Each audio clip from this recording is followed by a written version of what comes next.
Start. नमस्कार, मैं doctor Rakesh Kumar Sharma, सहायक आचार्य अर्थशास्त्र। आज हम बीए द्वितीय वर्ष अर्थशास्त्र का जो फर्स्ट पेपर है माइक्रो इकोनॉमिक थ्योरी, इसका चैप्टर 5 मांग की लोच या मांग की कीमत लोच, प्राइस इलास्टिसिटी ऑफ डिमांड का अध्ययन करेंगे। तो सबसे पहले लेते हैं मांग की लोच। मांग की लोच क्या है? मांग की लोच और मांग की कीमत लोच एक ही बात है, इसमें कन्फ्यूजन होने की आवश्यकता ही नहीं है। पूरा नाम है मांग की कीमत लोच, प्राइस इलास्टिसिटी ऑफ डिमांड, और वैसे शॉर्ट रूप में बोलते हैं मांग की लोच, इलास्टिसिटी ऑफ डिमांड। अब जैसा कि हमने पिछले चैप्टर में अध्ययन किया था कि कीमत में और मांग में विपरीत संबंध होता है। कीमत में कमी होने पर मांग में वृद्धि होती है और कीमत में वृद्धि होने पर मांग में कमी होती है।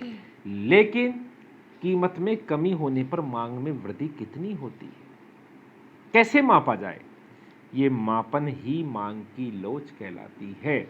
यानी कि कीमत में परिवर्तन के कारण मांग में मांग की मात्रा में होने वाले परिवर्तन का माप मांग की कीमत लोच या मांग की लोच कहलाती है। ध्यान रखना, कीमत में परिवर्तन हो रहा है, उसके अकॉर्डिंग मांग में परिवर्तन होगा, और मांग में जो परिवर्तन होगा, ये तो कीमत और मांग में परिवर्तन हो गया, उस परिवर्तन का माप क्या कहलाता है? मांग की लोच कहलाती है।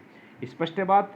किसी वस्तु की कीमत लोच उस वस्तु की अपनी कीमत में प्रतिशत परिवर्तन के कारण मांगी गई मात्रा में प्रतिशत परिवर्तन के माप के रूप में परिभाषित किया जाता है। यानी कि उसका मापन ही मांग की लोच कहलाती है। मांग की लोच 5 प्रकार की होती है। नंबर 1 पूर्ण लोचदार मांग, नंबर 2 पूर्ण बेलोचदार मांग, नंबर 3 इकाई लोचदार मांग, नंबर 4 अधिक लोचदार मांग, नंबर 5 कम लोचदार मांग। नंबर 1 पहला देखें, पूर्ण लोचदार मांग। पूर्ण नाम से स्पष्ट है, पूर्ण लोचदार यानी कि इलास्टिसिटी पूरी तरह से लोचदार है। कब? जब कीमत में परिवर्तन ना हो तब भी।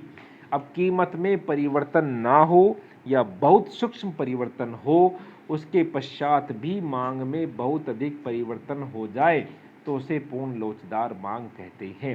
नंबर 3 चीज़ याद रखनी है। परिभाषा जब एक बात, नंबर दूसरी बात, इसमें जो मांग वक्र बनता है वो क्षैतिज रेखा के रूप में बनता है, और तीसरी बात, जो मांग की लोच होती है वो होती है पूर्ण लोचदार मांग की लोच होती है अनंत। ये 3 चीज़ याद रखनी है।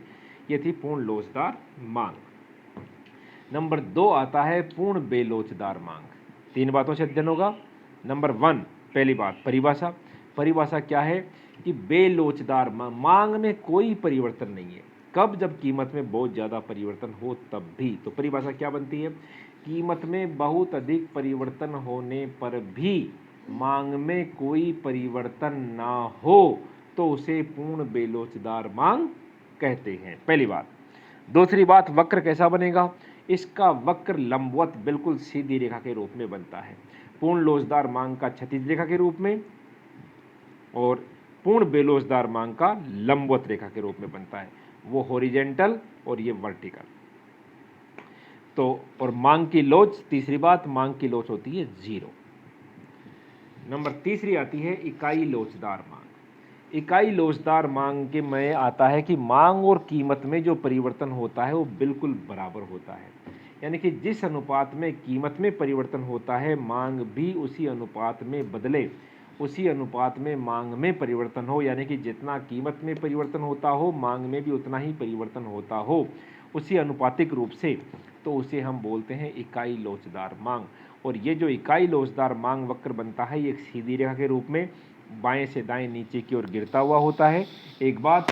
और दूसरी बात, मांग की लोच होती है 1 के बराबर, इलास्टिसिटी ऑफ डिमांड होती है इकाई लोचदार के बराबर। और इस प्रकार का मांग वक्र जिसके प्रत्येक बिंदु पर मांग की लोच इकाई के बराबर होती है, उसे हम बोलते हैं रेक्टेंगुलर हाइपरबोला, आयताकार हाइपरबोला। ऐसा मांग वक्र जिसके प्रत्येक बिंदु पर मांग की लोच इकाई के बराबर होती हो, वो मांग वक्र आयताकार हाइपरबोला कहलाता है। याद रखना, एग्जाम में क्वेश्चन आता है ऐसा मांग वक्र बताओ जिसके आयताकार हाइपरबोला कहते हैं। तो हमारा उत्तर होगा इकाई लोचदार मांग वक्र, जिसके प्रत्येक बिंदु पर मांग की लोच इकाई के बराबर होती हो उसे आयताकार हाइपरबोला मांग वक्र कहते हैं। नंबर चौथा आता है इकाई से अधिक लोचदार मांग। इकाई से अधिक लोचदार मांग में करते हैं कि जिस अनुपात में अधिक लोचदार मांग कीमत में कम परिवर्तन हो रहा है, मांग में ज़्यादा परिवर्तन हो रहा है, यानी कि जिस अनुपात में कीमत में परिवर्तन होता हो, मांग में परिवर्तन उससे अधिक अनुपात से हो, तो हम उसे इकाई लोचदार मांग कहते हैं। इकाई लोचदार मांग वक्र में मांग वक्र होता है वो अधिक ढलानवा होता है, क्षैतिज रेखा के सब लगभग सामीप्य में होता है, मांग की लोच एक से अधिक होती है। और पांचवा है इकाई से कम लोचदार मांग। इकाई से कम लोचदार मांग का मतलब है कि जिस अनुपात में कीमत में परिवर्तन होता है, मांग में परिवर्तन उससे कम अनुपात में हो तो उसे कम लोचदार मांग कहते हैं। इसमें जो मांग वक्र होता है वो लंबवत श्रेणी का होता है और मांग की जो लोच होती है वो इकाई से कम होती है। तो इस प्रकार मांग की लोच 5 प्रकार की होती है: पूर्ण लोचदार मांग, पूर्ण बेलोचदार मांग, इकाई लोचदार मांग, अधिक लोचदार मांग और कम लोचदार मांग। ये 5 प्रकार के होते हैं। पूर्ण लोचदार मांग अनंत, पूर्ण बेलोचदार मांग शून्य, इकाई लोचदार मांग इकाई के बराबर, अधिक लोचदार मांग 1 से अधिक और कम लोचदार मांग 1 से कम। तो ये थी वस्तु की मांग की लोच जो कि 5 प्रकार की होती है। नेक्स्ट चैप्टर इसके बाद। धन्यवाद।